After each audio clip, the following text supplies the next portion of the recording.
Hello, my name is Ashley, and I'm going to be presenting my paper, Two Mouths, The Well of Female Power in Nahua Cultures. This is a paper about Nahua culture, Nahua legend, but also other legends that intermix the imagery of the serpent and woman. So that's kind of what we'll be focusing on. We'll be looking through the framework of Audre Lorde's eroticism, and so I'll explain those things a little bit more. There's three terms or phrases that I'll be using that I just want to clarify right from the get-go. Whenever I say women, I mean women with an X, because this is an inclusive space. It's a space for queer women. It's a space for non-binary two-spirits. It's a space for anyone who has felt discrimination, and especially anyone who has been told kind of that their voice doesn't matter and that they have no power in the world. So it really works for most minorities and any oppressed group, but I will be focusing on women as it relates a little bit more closely to the legends. Like I said, if you relate to these ideals, then this paper is for you. I'll be using the word Nahua. This is in reference to Nahua cultures, who are cultures that speak Nahuatl, and so there's just a couple really small tribes that still speak Nahuatl, but it's pretty much a dead language at this point. It's not really fully spoken anywhere, but it was part of a lot of cultures. What you probably are most familiar with would be the Aztecs and their use of Nahuatl.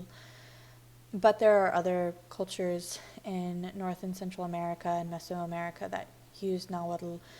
And the legends that I'm going to be talking about are part of those cultures as well. It's not just Aztec culture.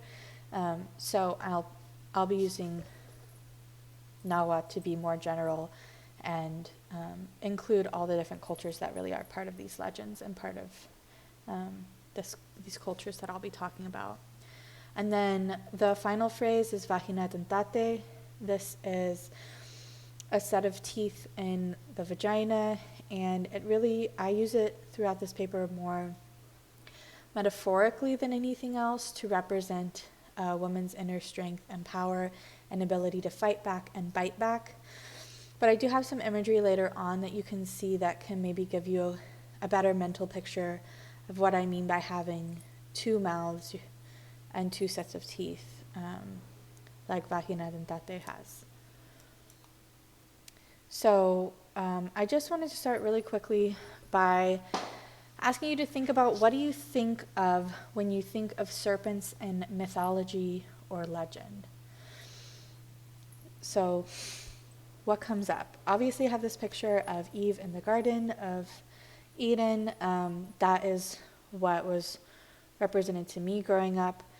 And what I really took away from this paper, the impact that the paper had on me, was questioning, why is it that what I was taught growing up as part of a patriarchal society was that women should be afraid of serpents? When looking at these other cultures and how they represent women and serpents, so often women gain power from the imagery of serpents. And so I really started to think of it the way that I was taught, as a system of oppression, that linking womanhood and serpenthood really actually was a place of power for women that in the patriarchal society I grew up in, people didn't want me to be able to access. So they taught me serpents are bad and women are too, and they should stay far, far away from each other. The framework I'm working from is Lorde's erotic, and this is just, I talk about women being able to access power, and so this is an understanding of kind of how can we access that power. So I'll quickly read to you, this is from my paper, an excerpt from it, where I explain what it looks like to take hold of that power in kind of a more realistic situation. So it says, the erotic is described as a power that women have over every situation, but which is usually constrained to the bedroom by society. For example, the freedom women can experience in sexual situations to be fully themselves, enjoy the experience of pleasure, and share intimate moments is not a freedom often afforded or encouraged in any other situation. One outside situation for this type of expression could be dancing to the music playing at the grocery store. This is a very freeing and powerful way to express yourself, but is often looked down on as childish, silly, or inappropriate.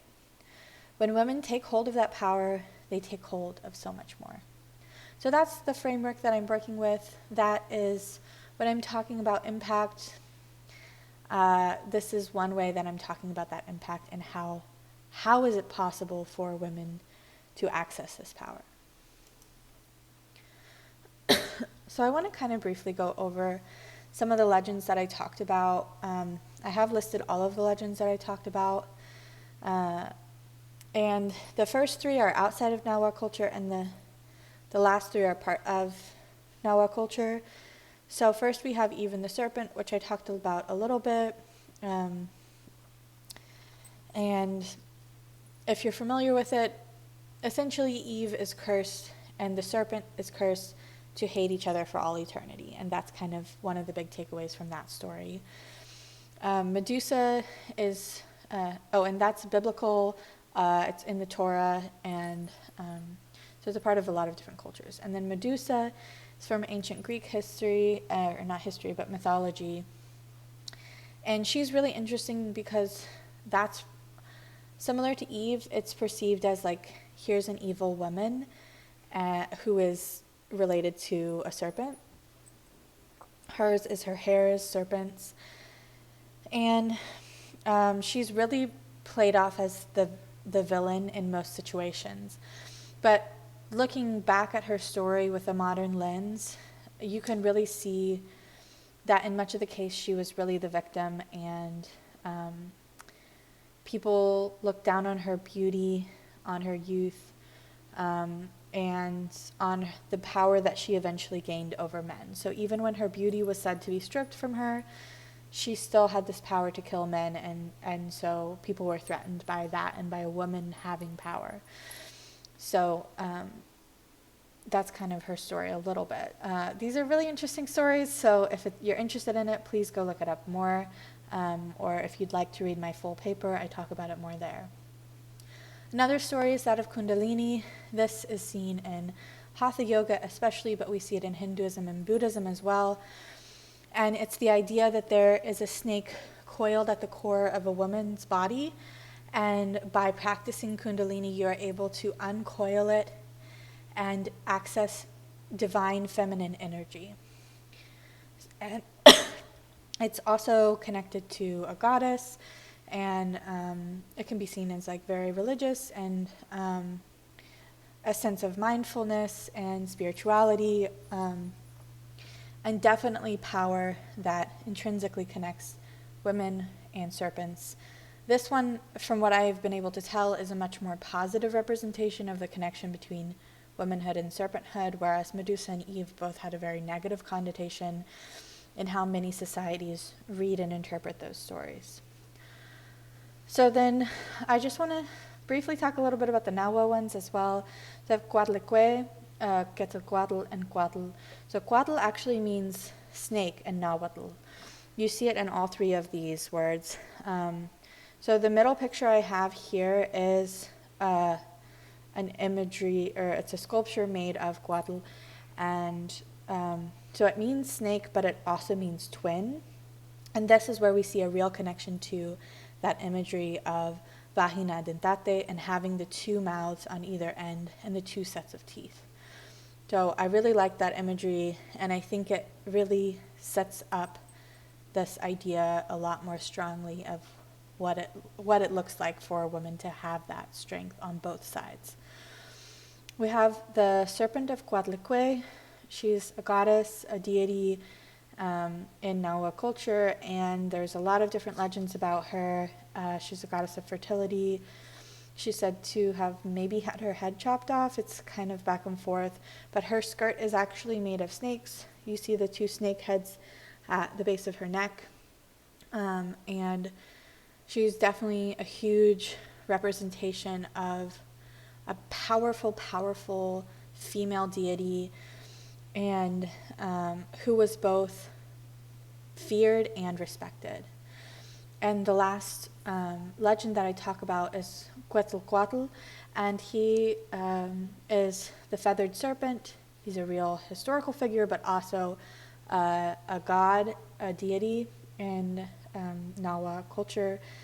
And the two of them kind of get mixed up sometimes, but I talk about his role in the creation of humanity, because a lot of the things that he did with his snake power, or drawing from that well of power, relate to a lot of the powers that women can take hold as well. So I wanted to end with a little snake slithering, and just quickly kind of going over the impact. This can have impact, these stories, for all kinds of people. And I've kind of talked about that throughout, what that looks like, what that can look like, what those impacts are. I just wanted to end with this quote from my paper, where I say that women can use their voices, their bodies, and their erotic power to create a more joyful and vivid world for no one but themselves. Because I think it's really important, especially in modern society, when oftentimes women are told that they need to give and give and give to others and not think of themselves, that we take a minute and step back and just think about ourselves. What is my power? How can I use that? How can I better my life first? Because if you can't have that power for yourself, you can't have it for other people either. So yeah, that's what my paper is about. I hope you enjoyed this presentation, and thanks for watching.